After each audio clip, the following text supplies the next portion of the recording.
What's up, adapters? Welcome to a 2024 recap video. This is going to be the last podcast of the 2024 season, year. What do we call this? The Coliseum, the 2024 Coliseum Games. Like, what do we call in 2024? We're calling it the year of massive transformation, change, and pressure. And what I want to do today is I want to extract some of the lessons that, 3 lessons that I learned this last year doing the Adaptive Leaders and hosting the Adaptive Leaders podcast, but also scaling a media agency on the side and developing other brands in-house, and then also doing that as a service for other very influential, very successful individuals. And so the 3 lessons I want to go through today are lesson number 1, know your value and know your worth. Lesson number 2, establishing expectations. Lesson number 3, hard work will always pay off. Hard work will always pay off.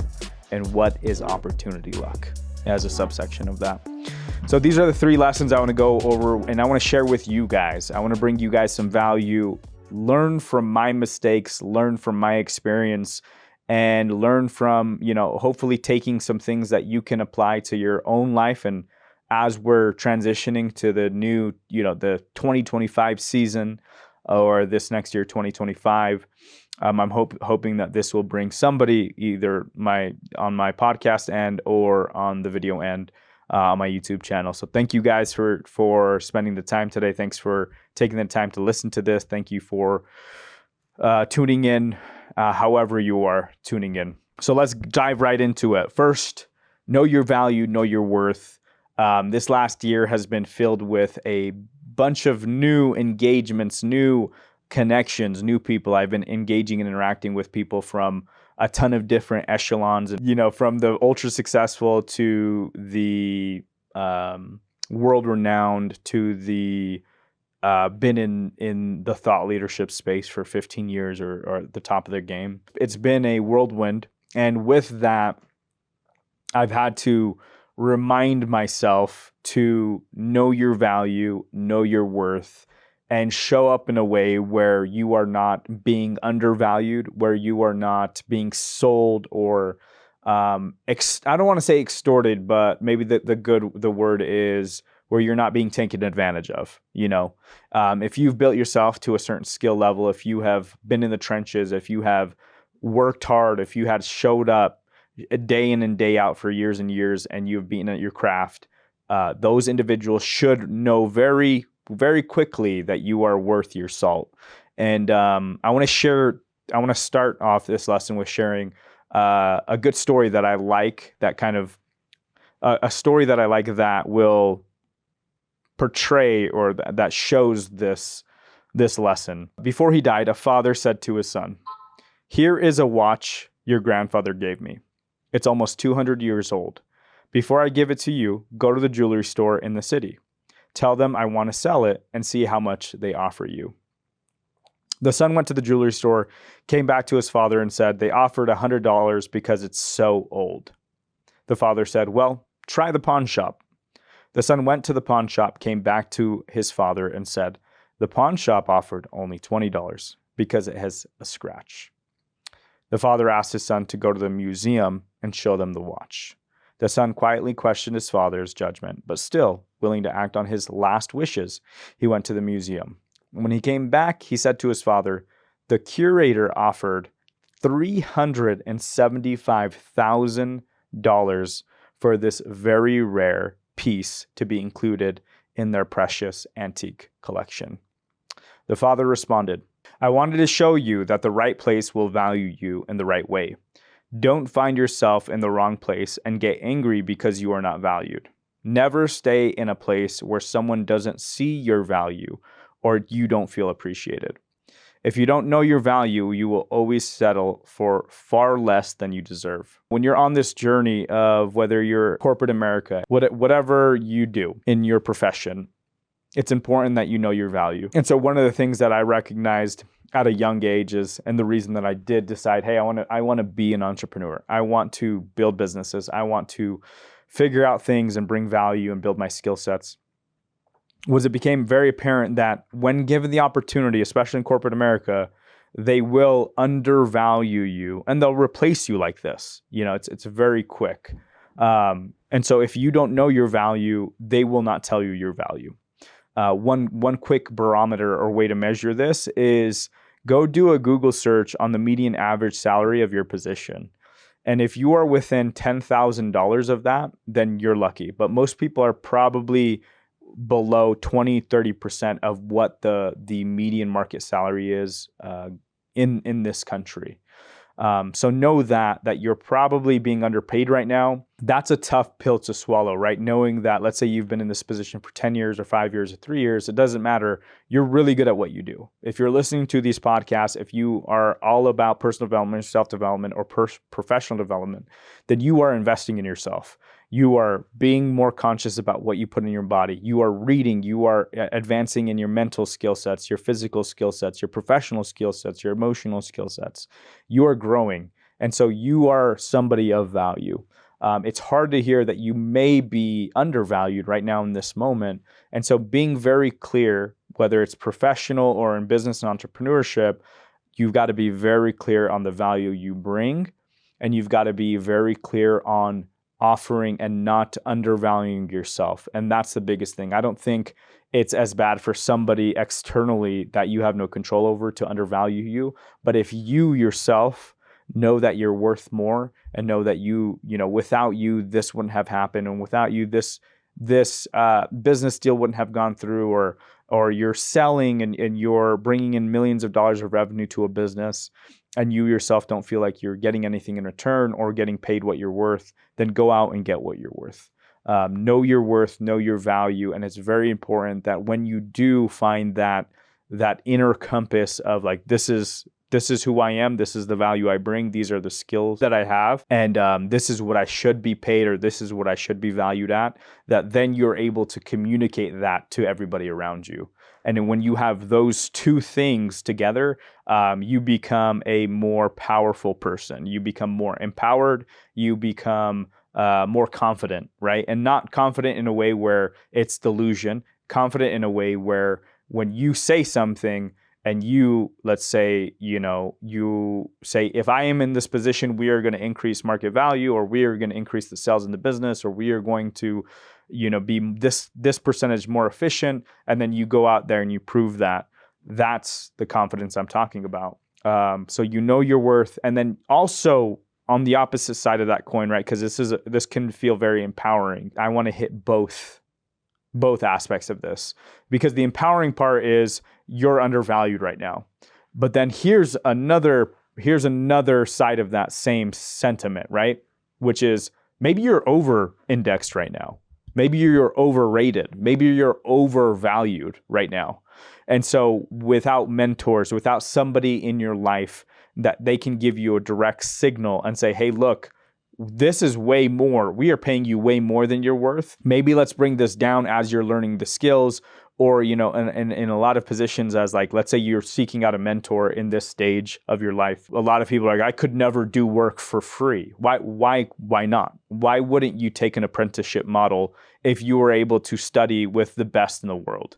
Like if you were a pianist and you got to study with Mozart, and Mozart was like, hey, I'll bring you on as my mentee, as my apprentice, but you have to do a bunch of shit I don't want to do, but you're going to learn from the best. And I'm going to teach you my work ethic. I'm going to teach you all of these little things that I've gained over my years of mastery. Why wouldn't you take a step back and say, you know what, this is an equal exchange of energy. I am overrated. I am overvalued right now if I think that this guy has to pay me to learn this skill set. Right? Because at the end of the day, all we're doing is we're acquiring skills. And with those skills, we're bringing more value to other people. The more value you bring other people, the more value you get in return.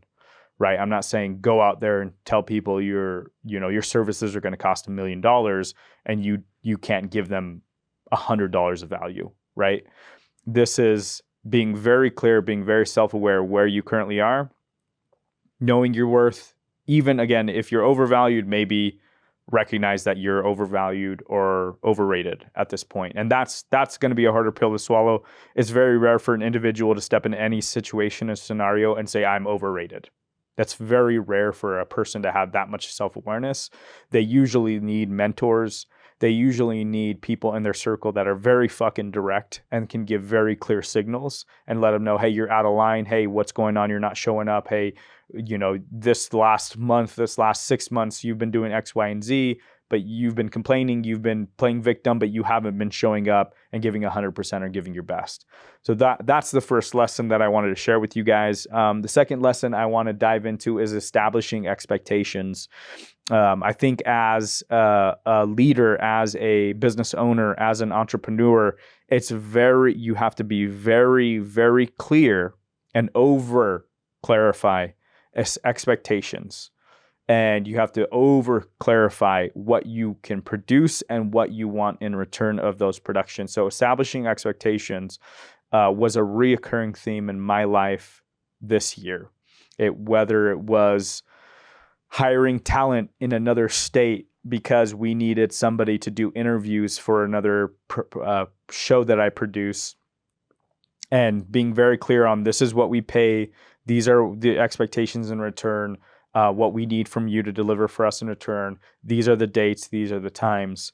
You know, it's like you got to set those expectations, and then you have to reiterate them in text and email and have paper trail, put it down in writing, because people will have selective memory when it comes to expectations.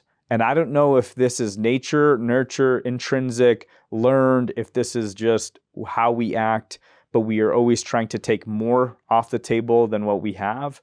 But it's one of the things that I've recognized.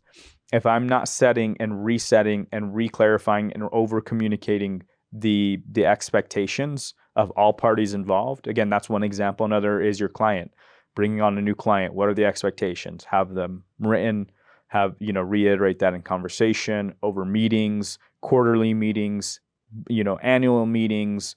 Every time you meet, talk to them, make sure that it's very clear. Because if the expectations aren't set and continually and consistently communicated, it's very easy to fall back. Don't focus so much on what people say. Focus more on their actions, and then focus more on, what's written down on paper, right? So like saying that you can do something versus doing the thing, and then versus having something set in stone that's like, these are the things we're going to deliver on in this time frame.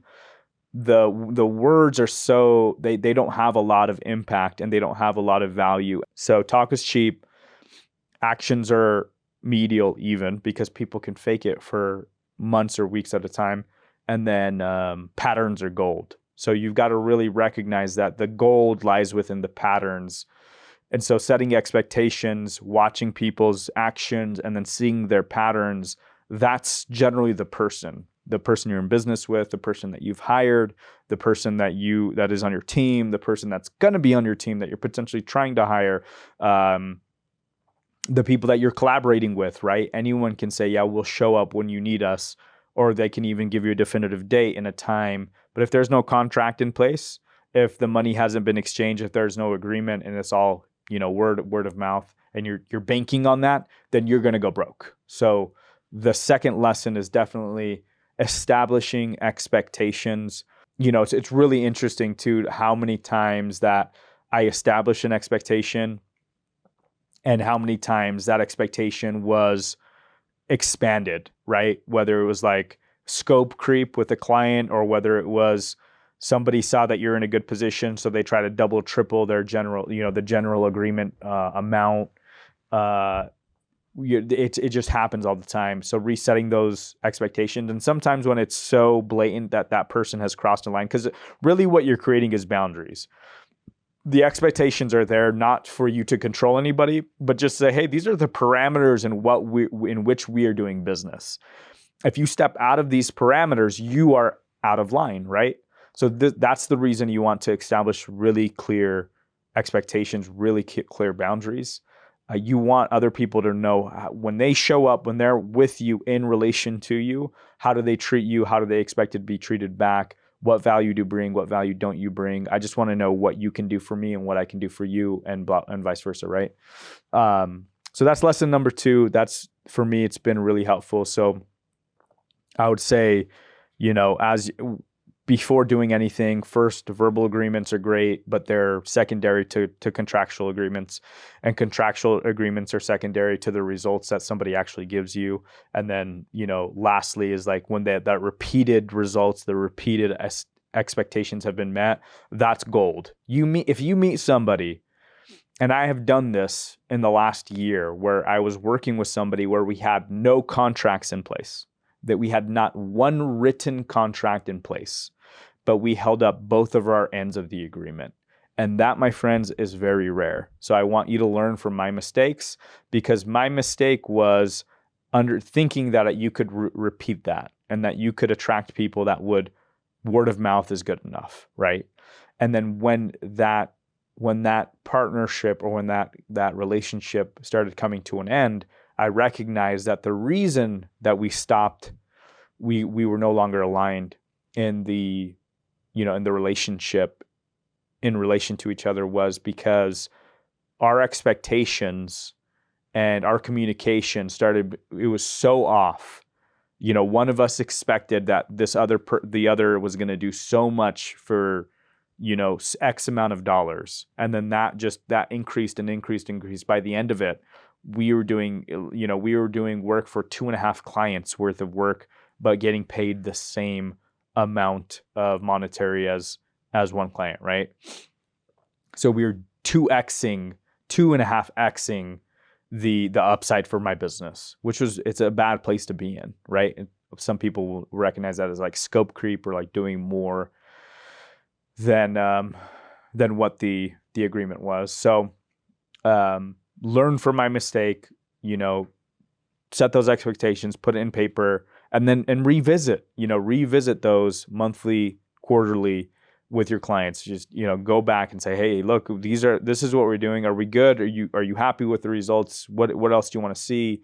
Can we add anything? Can we detract from anything? Do we need to renegotiate the entire agreement? It's very, very important, guys, to do that. It's, again, like I said, you're going to learn this the easy way or the hard way. Hopefully you're going to take it from my vantage point and gain some sort of information from it. And lastly, the last lesson I want to share with you guys is hard work pays off.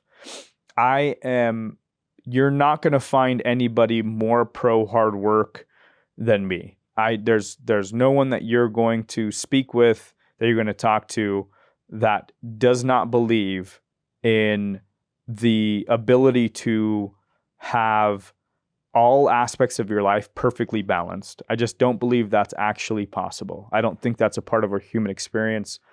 I don't think that you're supposed to be the perfect spouse, be the perfect father, be the perfect businessman, be a perfect millionaire, be a perfect brother and sister, be a perfect friend, be a perfect anything. I don't think any of that is even possible. What I do believe in is, depending on how big your goals, how big your dreams are, working in direct, you're paying the check with work. You're putting skin in the game. If you want to be an all-time great, then you've got to work like the all-time greats have worked, right? And the greatest leave clues. So if you want to be like Kobe Bryant or MJ in the NBA, your ass is working 3 to 4 times and practicing every day, 3 or 4 times a day, period, point blank, 7 days a week, 365 days a year. And you're going to do that for decades and decades of your life. That's mapping to what your end goal is, right? If you want to just have a decent income, $60,000 to $100,000 of annual income before taxes or after taxes, and you want to have 2 vacations a year, and you want to be at home, you want to only work 40 hours a week, and you want to then put in the amount of work necessary for that lifestyle. But if you have big, audacious goals, business, entrepreneurship, as a professional athlete, you're chasing something that is very few people, statistically speaking, reach that goal, then there is no such thing as getting there without hard work. And anybody that tells you otherwise, I, in my deepest part of my heart, believes that they are selling you snake oil, that they are trying to capitalize on this idea that you can just be a laptop millionaire, or you can just move to Bali and you can sign people up for meme coins, or you can join this crypto coin, or you can join this Discord group, or you can, do this thing in a short period of time and become a millionaire. Might happen in a short period of time, but sustained success definitely won't happen for you. So for me, hard work always pays off. I just wanted to share that with you guys. Like, I really do believe that if you are not putting in the hours and you are not beating at your craft and you guys are not showing up on Saturdays and Sundays to do whatever it is, whether it's practice for a sport, or whether it's, showing up to the office, or whether it's closing deals, or whether it's doing cold calls, whatever you have to do to get to that goal, to that bigger overarching goal. If I have a conversation with you and I ask you, what are your goals? And your goals are in the top 1%, which most people, I've never met an entrepreneur that didn't want to make $1 million. That's not even like, when's the last time you talked to an entrepreneur? They're like, I just want to pay enough to pay my taxes and get a Honda Civic 1990. Like no entrepreneur starts business without the kind of the top of their dream list is like $1 million business, right? That's like where every business or entrepreneur like kind of starts, right? That's their starting point in their mind. And then statistically, when you actually know that 99.7% of all businesses or entrepreneurs will never build $1 million business. That's insane. 99.7%. That means 0.3% of all entrepreneurs actually build a 7-figure business. 0.3% of all NBA players actually make $20 million a year, or actually play full-time, or actually become, get in the NBA. 0.3% of all blah, blah, blah, right? So on and so forth. It's like, you have these big goals, you have to match the work ethic. So if I'm talking to an entrepreneur or talking to a new business owner, and their goal is to make $1 million business, and they are not working 7 days a week, 8 hours a day minimum, then it's a pipe dream. It's not going to happen for you. But if you are putting in the time and the work, and you've been doing that for years of your life, then we've got to look at what's the next step. Is it expanding your team? Is it putting the resources that you have into other things? Is it learning new skill sets? Is it leveling up your business? Is it taking your brick and mortar business and making it digital? Is it building digital asset? Is it building an online course? Is it creating a podcast? What are you doing next to get to that 7-figure mark, right? Hard work is usually always the answer. Working, putting in more time. And I'll tell you what, there's at least 6 different times, if not 7, if not 10 different times this last year, where I had an opportunity come to me because of what I'm doing outside of the podcast, where I had an opportunity come to me and I was prepared to take advantage of that opportunity. That's a very important subtext of hard work.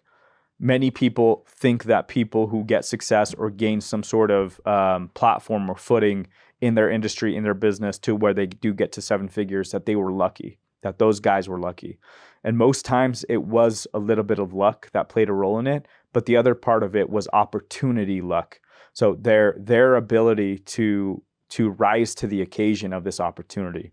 So I'll give you a first example. At the beginning of the year, I was approached by a referral from one of my clients. And this referral saw what I did to his friend, and he had a whole other business that he was saying was a successful business. And so he could not afford our monthly, our base rate of what we charge our clients because of the results we get. And we're not cheap, And so he came in and he's like, hey man, could I give you equity? What could I give you that would be of equal exchange of value for what you do? And so he offered me advisory equity in his business. Now that intrigued me, right? Because the evolution of what I'm doing in my life is, learning bigger and bigger deals and techniques and things in finance, higher level finance in business, because a lot of people think it's like, start a business, sell a business, you have equity in the business, you have an asset and you're rich. But really high level finances is we're talking about multiple businesses, and we're talking about, creating fund structures and investment funds, and creating trust funds, and creating these different things that hold your assets, and then having assets in and ownership in multiple, whether it's 2% or 3% or 4% or 1% as an advisor to a business. And they know like, hey, you have so much knowledge, so much experience, you have so much value that I know bringing you on as an advisor, it would help my business grow, or it would unlock your network, whatever it is. So I would like to give that to you in exchange for your knowledge, your experience, your, whatever you have to offer. So I thought that was compelling. There's not really a time before that I was ever offered that, where I was given an opportunity to own a percentage of equity in somebody's business for my ability to grow their media, to grow their social presence, to grow their online presence. And so that opportunity wouldn't have been possible without what I had done the 2 years prior, right? So when that came to the table, we explored that opportunity. I ended up turning down that opportunity for a myriad of reasons, but like without getting too far into it, it was basically the person overvalued what he actually had. That wasn't a good like partnership, right? Or like opportunity. That was one opportunity. Another opportunity that came, this is actually a really cool one. This is a really cool one. With this opportunity, what ended up coming to me through this opportunity was I collaborated with the GOAT, Conor McGregor, on a post on Instagram. And so the culmination of this opportunity, and we're still growing, but like the coolest part about it was Conor McGregor, like the notorious MMA, collaborated with my brand on Instagram. And so if you Google, like, what does it cost to collaborate with Conor McGregor?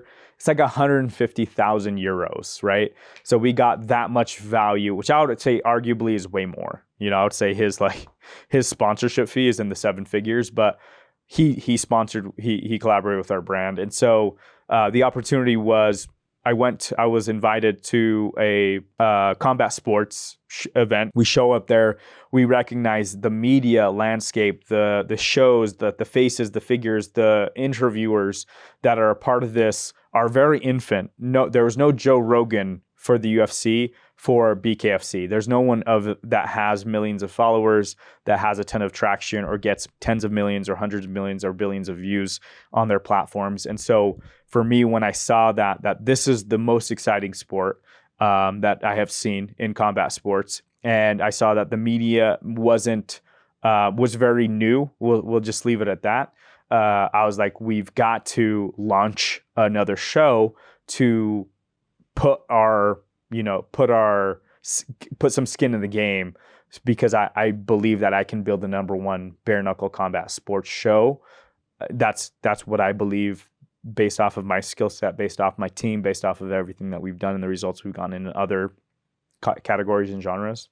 So we ramp up building the brand, logo, design, and then we end up launching the social media channels in like May or June. And then by October of that same year, of this year, we ended up collaborating with Conor McGregor. And that was just like, it's just like when you say it out loud, it's still pretty crazy to think. And I think any like MMA fan or combat sports fan is probably like, what, how did that happen? And I'm thinking to myself, like, how did that happen as well? But like, we can also show the post that we collaborated with him. And I think based off all the money, the time, the energy, the team, everything that we put the resources towards this, we're now net positive 6 figures on that brand. And we started it, 6 months into the year of 2024. And again, like who can say that, right? Like, this is what I'm talking about, like opportunity, luck.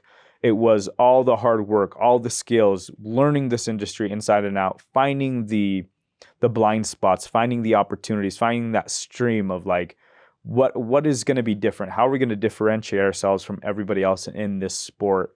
And then double downing and going in and taking the risk and traveling. There's 1 month in April where we flew to North Carolina, then Florida, then LA for, all of these events. And it was like, well, within a 7-day time frame, we're just boom, boom, boom, boom, just making moves and putting our money where our mouth is. And again, just because you have the opportunity, and this is to any like new videographer or media personality, like you could be offered tomorrow the ability to go,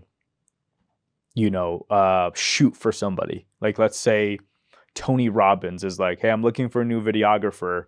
And you're like, I'm a videographer. And you could be great at what you do, right? You could be a great videographer. You could have an awesome booklet or whatever. But let's say like, this is what one of my clients did.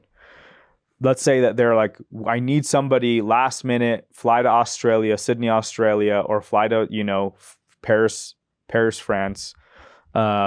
We got you like book the ticket, and then we need you for this event, in 2 days. And so you have the opportunity to do that. You reach out, they say, great, we like what you have. So you set yourself up, but you don't have the money to book the tickets. They're like, yeah, great, book me the flight. They're like, can you just book the flights because we are busy over here. We can't do that for you. Just book the flights. We'll see you on Tuesday. And it's like Monday or Sunday, Sunday night. Everything lined up except for you didn't have the resources to make that opportunity happen. So you then have to forfeit that because you can't actually afford the flights to go show up and provide this service that you are, that you believe that you deserved. And I can't tell you how many times that happens where you have to show up. You have to pay the check. You have to pay for the flights. You have to pay your way. We had to cover like 6 or 7 events before Conor McGregor collaborated with my brand. Nobody paid us to do that. Right? Like I'm even recalling, like, literally we had no sponsors. We had nobody. I had to come out of pocket to make those events happen. I had to pay for the talent. I had to pay for the videographer. I had to pay for the equipment. I had to pay for everything. There had to be skin in the game. So although the opportunity came, the luck was if I didn't have all these things set up background, I couldn't execute on that opportunity. So it didn't matter how hard I worked up to that point. There is an aspect of luck. There is an aspect of when hard work meets opportunity, right? That's when this massive opportunity luck takes place. And I think that was the last piece of, the last lesson of hard work is like, finally, when you have been beaten at your craft and you have been becoming the most skillful, most valuable person in the room in whatever your craft, whatever you do in this world, whatever you provide, whatever value you provide for others, know that everything is going to start working in your favor. And when you have momentum and you have resources and you have opportunities coming your way, you're going to make magic happen. And like the high, the peak of like, holy shit, we have connected and we have a relationship and started building a relationship with one of the greatest, the greatest marketer in combat sports, but one of the biggest faces in the world, one of the most famous people on the planet. It's like that highs. It's very hard to bring somebody down from that. But of course, we obviously came down from that, and then we got into the troughs and the peaks and the troughs and all the other lessons. But anyways, I just want to share those lessons with you guys. Lastly, let's just recap it. So know your value, know your worth. When you are a person of value, you've been building your skill sets, just have some way of assessing that. Like, how am I being paid enough in this role? Is it really, and calculate that. Is it really worth it? Like, okay, great. You're making $90,000 a year, but you hate your job. Let's say you're being valued, but like, you are like, I want to be a chef. And even if I made $45,000 a year after 3 to 5 to 8 years of being a chef, I could launch a Michelin star restaurant. Do that, like, know your value, know your worth. Is your life worth $90,000 a year? Is killing your ambitions, is killing the things that you want, really, really, really want in this life. Is it worth a high salary? I don't care if you're making $150,000 a year. Is it worth $200,000 a year? Ask yourself, is it worth $300,000 a year? Is it worth $400,000 a year? And the answer, if we're being honest, is going to be no. It's not worth it, because there's no dollar amount that's worth you feeling purposeful and fulfilled in this life.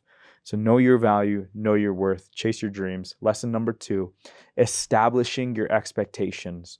Be very clear, crystal clear. I would go as far as be monomaniacally, obsessively, impulsively clear on your expectations. Nobody has ever said that man over-clarified his expectations. I just cannot. He spent so much time clarifying and clarifying and clarifying and clarifying and clarifying and clarifying that I just did not want to do business with him.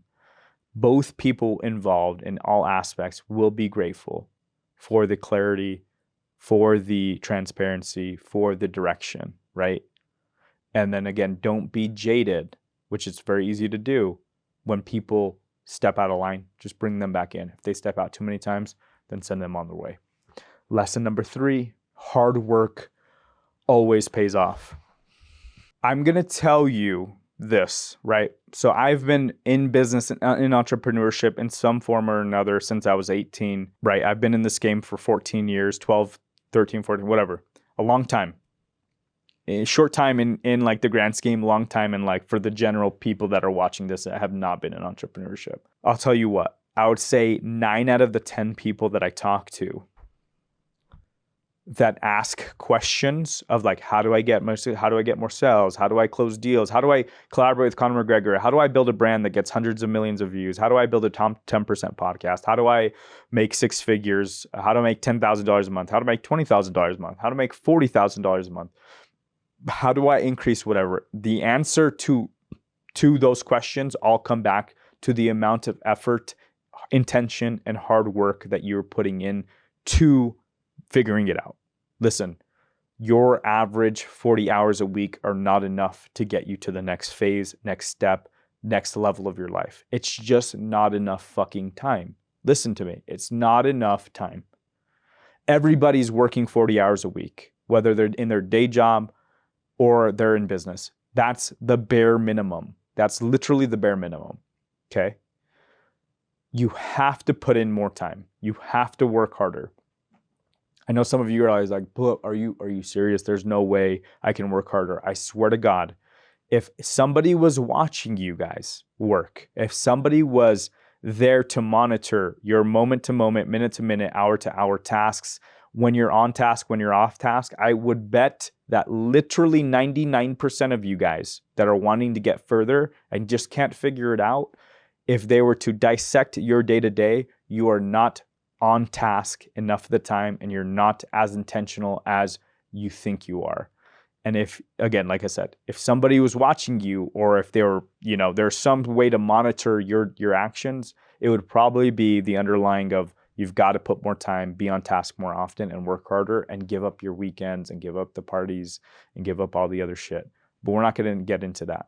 You're going to have to work harder. So I digress on that. Lastly, I wanted to give some predictions for 2025, for 2026. I don't do enough predictions. I think I have some. I think I can call some shots, but I don't know. We'll see. We'll look back at this in a year and see if my predictions were correct. So first prediction that I want to talk about is health and wellness. In the health and wellness industry, guys, it's not going anywhere.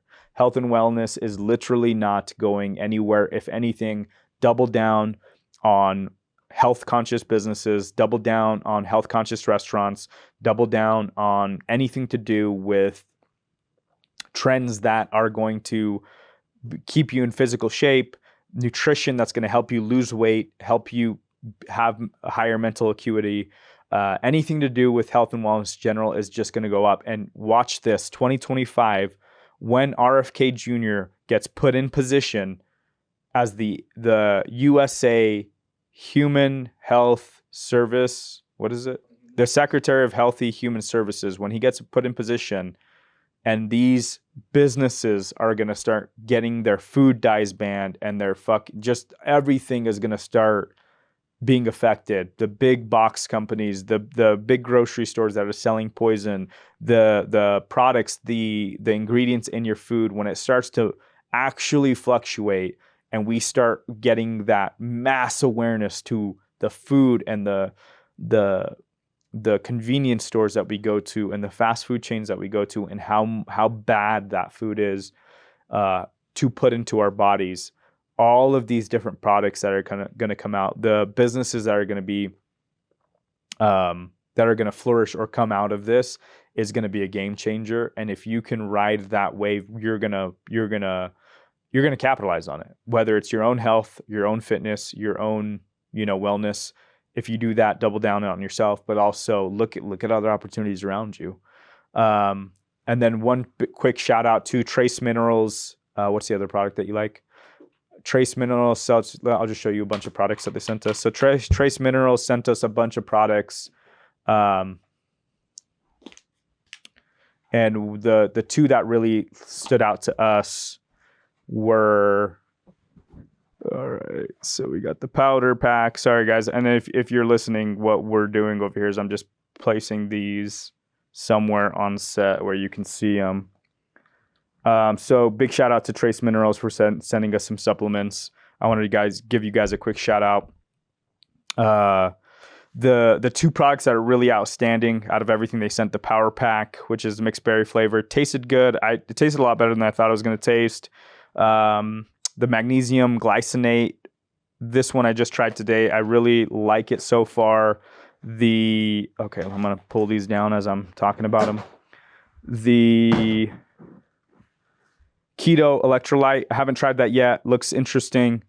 We will be trying that. And then the vitamin D3 and K12 gummies taste delicious. They taste like candy. And then the concentrates trace mineral drops. So vitamin D3, K12, these are really important nutrients and vitamins to have, especially in where we're at in Salt Lake City, Utah.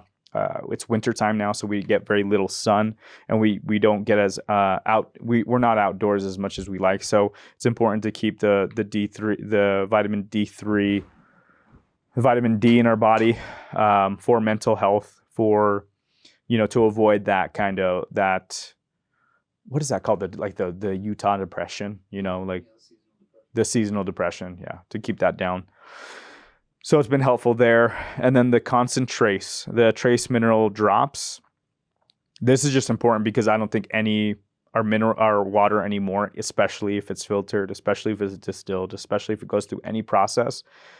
We need to remineralize our waters, and there's no easier way to get all the minerals that you need than these drops. So we really like these. We put 20 to 40 drops in our water bottle, and it helps us stay on task, focused, healthy, mindset. Everything is locked in. Productivity increases. Sleep quality increases. Jordan, creative director over here, he's like, my lips aren't chapped after I drink. It's just little nuances. Anyways, thank you guys, Trace Minerals. Start investing back to the health and wellness tips. Start investing in organizations, businesses that are more health conscious. That is the wave of the future. 2025 is going to be fucking huge for health and wellness companies.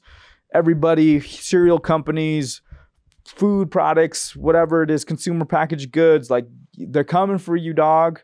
So they're so tap in, dude. Tap in.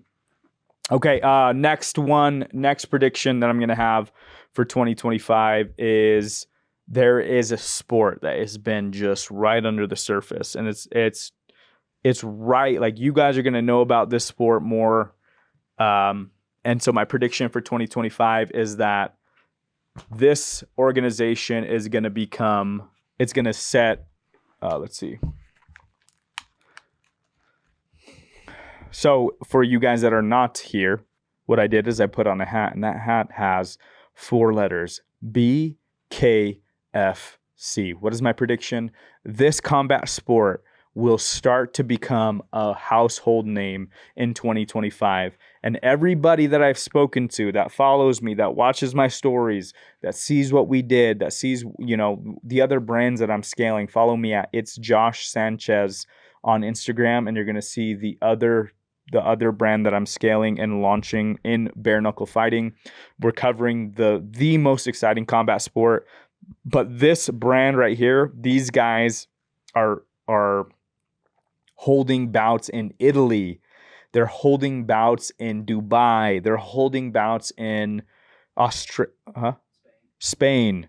So they are right at the precipice.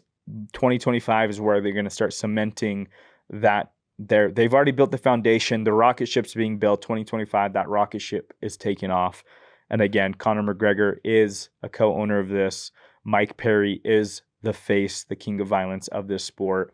And Dave Feldman is at the helm, leading the way. And I tell you what, if you didn't hear about this sport till just now, go check it out. It's the most exciting combat sport. And so my prediction again is that you're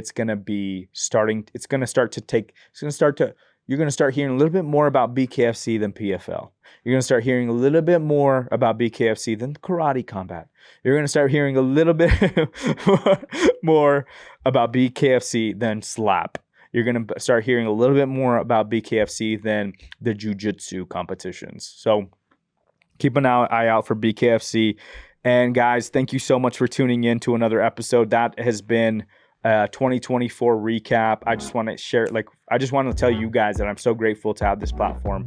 I'm so grateful that you guys follow me on TikTok. I'm so grateful that, I have the ability to share with you guys the guests that we've had on. Although 2024 we haven't had the most amount of episodes. The guests that we've brought on, I really have an affinity towards their mission, their statement, their purpose. And if you listen, if you watch, if you see the clips, you can tell that we're putting a lot of time, a lot of effort, and we really want to spread the message and help wherever we can. And 2025 for Adaptive Leaders podcast, that's going to be no different. We are going to bring you guys the best in the world at what they do in every industry. That is our goal. We want to go from the top 10% to the top 1% in 2025. Let's get there. You guys can help us. Rate, review the podcast, share the podcast, follow us on social media, Adaptive Leaders on all platforms except for Instagram. It's Josh Sanchez. And like always, thank you for your attention, and we appreciate your awareness. But again, go out there, guys. Adapt to thrive, lead to inspire, and persist, not to just get by, but to succeed. All right? No one cares if you have tried hard and you don't win. You got to go out there. You got to be successful. You got to get the W's. W in the chat. See you guys next year. Let's go.